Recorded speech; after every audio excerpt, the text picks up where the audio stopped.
Hello, bachcho. Let's read the question. And the question says that a group of the students measure the pH of the some substances they found in their homes.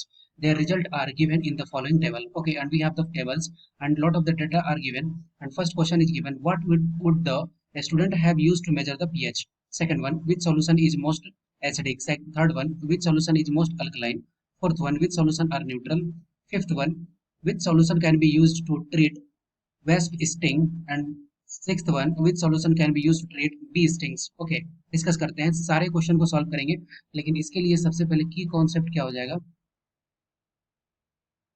की concept हो जाएगा pH value. PH value, ठीक है, discuss करते हैं। तो सबसे पहले पीएच वैल्यू जो है वो क्या है कि H प्लस आयन के कंसंट्रेशन के अकॉर्डिंगली एक स्केल डेवलप किया गया है जो 0 से लेकर के 7 तक और 7 से 14 तक होता है, ठीक है। अब ये जो रहता है ये क्या है? ये है एसिडिक नेचर का शो करता है। इसके बीच में अगर आता है तो एसिडिक नेचर, और ये होता है तो ये होता है बेसिक नेचर, ठीक है। और अगर 7 है तो ये होता है न्यूट्रल।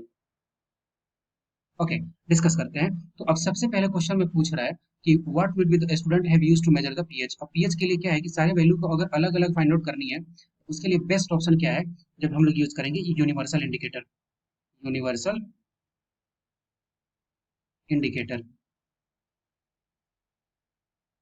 ओके। ये फर्स्ट ए पार्ट का आंसर हो गया। बी पार्ट का देखते हैं। बी पार्ट में बोल रहा है कि which solution is more acidic. More acidic का मतलब हो गया कि जिसके पीएच वैल्यू जो है वो 0 के पास में है, ठीक है, या फिर सबसे मिनिमम वैल्यू है, वही इसमें सबसे ज्यादा एसिडिक होगा।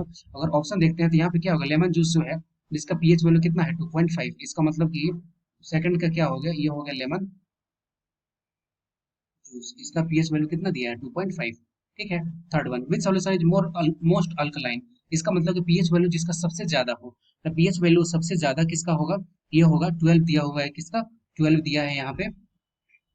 ये दिया है हाउस होल्ड अमोनिया, ठीक है। तो इसका ये किसका हो जाएगा? ये हो जाएगा अमोनिया, जिसका पीएच वैल्यू कितना है?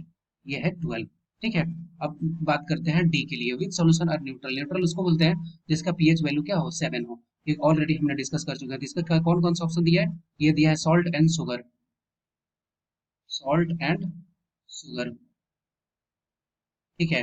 और ऑप्शन पर डिस्कस करते हैं, जैसे ई पार्ट चाहिए। Which solution can be treated to. अब वेस्ट स्टिंग का मतलब क्या है? वेस्ट स्टिंग है, इसका मतलब कि अल्कलाइन सॉल्यूशन को इंजेक्ट करता है बॉडी के अंदर। इसका मतलब उसको ट्रीट करने के लिए, अब क्या है, अल्कलाइन सॉल्यूशन है तो उसको ट्रीट करने के लिए न्यूट्रलाइजेशन रिएक्शन के थ्रू एसिड के साथ इसको रिएक्ट करेंगे, ठीक है। और एसिड में भी किसका कौन सा एसिड यहाँ पे यूज करते हैं? यहाँ पे यूज करते हैं, अगर वेस्ट स्टिंग को ठीक करना है तो उसके लिए यूज करते हैं क्या? इसके लिए यूज करते हैं विनेगर। विनेगर, ठीक है, विनेगर यूज करता है। और इसका पीएच वैल्यू कितना होता है? ये होता है 3.0, ठीक है। यहाँ पे डिस्कस कर चुके हैं ऑलरेडी। और एफ के लिए बात कर रहे हैं तो बी स्टिंग। बी स्टिंग क्या है? एसिडिक नेचर रहता है। उसको ठीक करने के लिए क्या होगा? हमें चाहिए अल्कलाइन सॉल्यूशन। अल्कलाइन सॉल्यूशन, ठीक है। और अल्कलाइन सॉल्यूशन में भी इसका कौन सा ऑप्शन सही हो जाएगा? यहाँ पे हो जाएगा, हम लोग यूज करेंगे बेकिंग सोडा, जिसका पीएच वैल्यू कितना है? 8.5। Baking soda.